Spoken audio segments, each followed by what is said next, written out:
그 정식으로 창당을 아직 하지 않은 상태인데 이미 각종 여론조사 지표를 보면 정당 지지율이 10% 안팎으로 나옵니다. 굉장히 놀라운 수치라고 보여지는데요. 이런 성원의 이유 좀 어떻게 평가하십니까? 일단 그 여러 가지 최근 여론조사에서 두 자릿수가 계속 유지되고 있어서 전 너무 감사하고 저희도 사실은 고무되어 있는 것은 사실입니다. 그 이유는 저희가 한번 생각을 해보았습니다.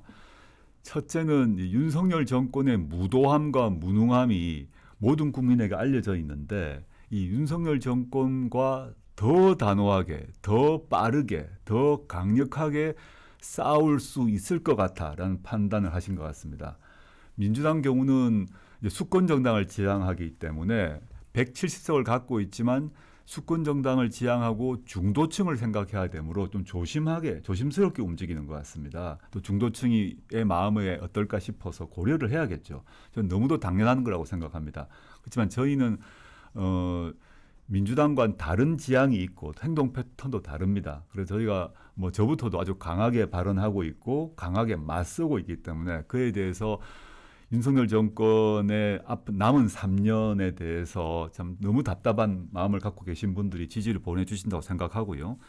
두 번째는 윤석열 정권 종식 후에 어떤 나라를 만들 것인가, 어떤 제도와 정책을 구현할 것인가의 문제에 있어서 저는 제가 이제 문재인 정부에서 고위공직을 맡았습니다마는 저는 문재인 정부에서 이루지 못한 것이 있다고 생각합니다. 추구를 했습니다마는 이루지 못한 것이 있었는데 예컨대 주거권 문제 또는 일자리 문제 이런 문제에 있어서 즉 먹고 사는 문제에 있어서 네. 저희가 여러 가지 선진복지국가 OECD 국가에서 얘기하는 여러 정책을 강조하고 있습니다. 앞으로도 더 준비를 할 것인데 그 문제에 대한 호응이 있고요.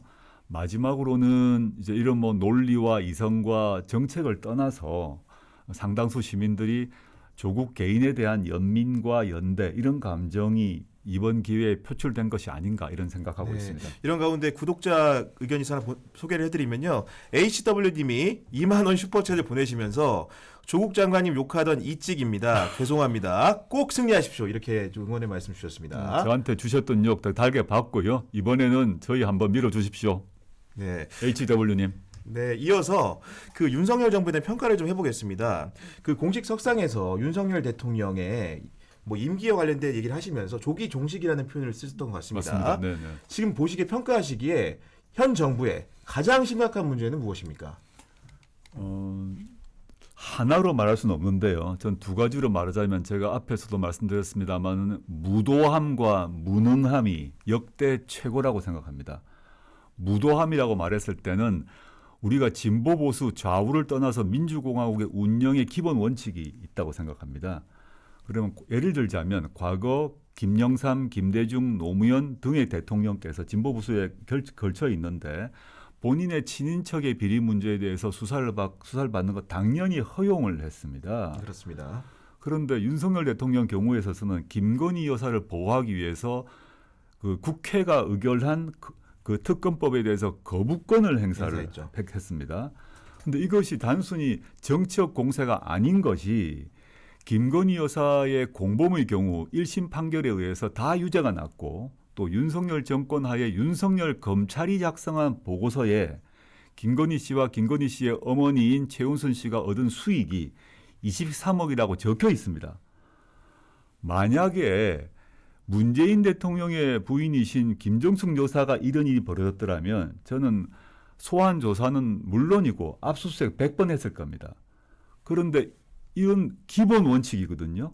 대통령이라 하더라도 자신의 친인척의 범죄에 대해서는 당연히 수사받도록 하는 것이 우리 민주공화국의 원칙이었습니다. 그래서 김영삼 대통령의 아들 김현철 씨 구속되었습니다. 김대중 대통령의 아들 구속 수사받았습니다. 노무현 대통령의 경우도 마찬가지입니다. 그러나 윤석열 대통령은 부인 보호의 모든 헌법적 권한을 남용하고 있습니다. 이게 민주공화국인지 또는 중전마마를 보호하기 위한 중세 봉건 절대왕정인지 의문스럽고 게다가 집권 여당인 국민의힘도 원래 통상 경우는 대통령실이 잘못하게 되면 집권 여당이 선거를 앞두고 여러 가지 얘기를 해야 됩니다. 그런데 모두 입을 막고 중전마마 보위를 위해서 노력한다고 보입니다. 이 점이 좀 무도하다는 것이고요.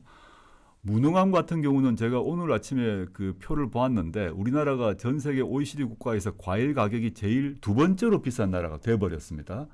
과일을 이렇게 먹기 힘드는 게 말이 되냐 생각을 합니다. 그 외에도 아까 말씀드렸습니다마는 스스로 러시아와 중국 시장을 잘라버리는 황당한 결정.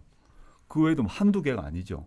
경제 문제, 뭐 민생 문제 등에는 아무런 관심이 없다. 또 능력도 없다라고 봅니다. 이러한 점에서 그 무도함과 무능함이 역대 최고다라고 생각하고 이런 정권이 3년 더 간다면 우리나라가 제가 큰일 났다고 해서 제가 뭐 여러 다른 방송에서 이제 얘기를 하고 있는데 제가 고민하다가 구호를 하나 만들었습니다. 아, 구호를 만드셨습니까? 그래서 저희가 이제 저희 당에서도 쓰고 있고 제가 만든 구호인데 저희 이제 당원들 당직자들하고 모임을 하고 밥 먹고 뭐 맥주 한잔 할 때 제가 선창을 합니다.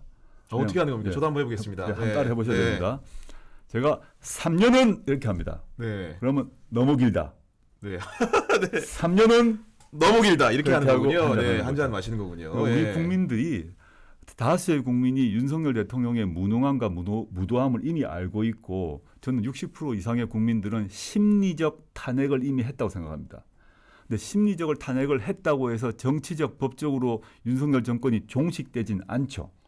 국민들의 그 마음을 이끌어서 어떻게 임기를 당길 것인가의 문제를 고민하는 것은 정치, 정당, 정치인의 역할이라고 생각을 하고 법적으로 보게 되면 3년 뒤에야 비로소 대선이 있지 않습니까? 그래서 저는 3년이 너무 길다 생각합니다.